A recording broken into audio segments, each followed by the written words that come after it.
Welcome back. Still grinding around with Pacific War. And I thought what I might do is try and do extremely short, if I can, snippets on activities in the battle cycle.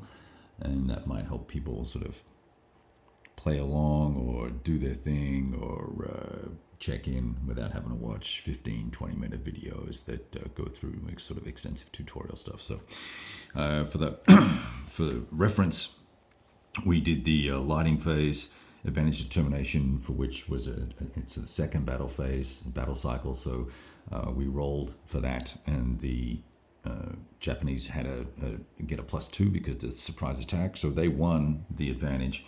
They did their movement and they moved their ground units first. So we went 2-4 to here, 2-4 to here, and we're going to execute a ground attack here. We're not able to get into any hexes to do an attack with these guys because that's a jungle hex or something like that, I believe. I'd have to double check it, but whatever it is, it's too far for me to get to. Jungle hex would be 3 MPs, so that you only have 6.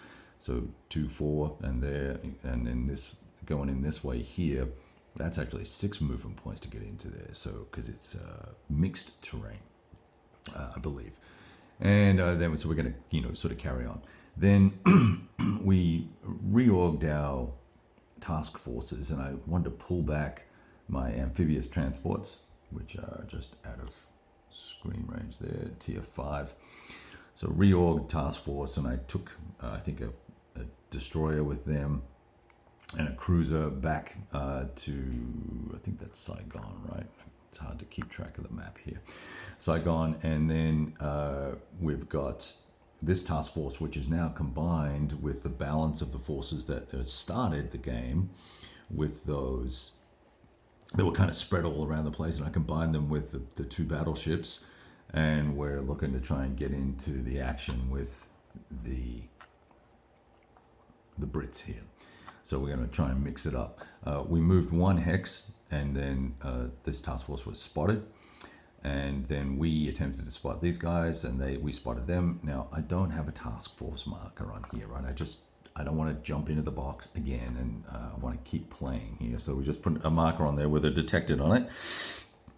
And then they're both in this hex. So, I can move these ships out of the way so it's less cluttered. But so that's what's going on there. So they moved 2 MPs or two hexes into there. And we'll now move on to, that was the end of the naval movement. We moved all the ground units first, then all the naval units. And we're now going to move into the advantage air phase, in which I will potentially look at trying to soften these guys up a little bit with an air attack from Saigon, and or I do want to try and get a broken result on this hex here to soften those guys up as well. That'll give me some advantages because I actually don't have a lot of combat power in this hex. So so that's what's going on. I'll try and do a little video on the air phase if it ends up being somewhat interesting. All right, I thought I'd just check in with you guys. Roll dice.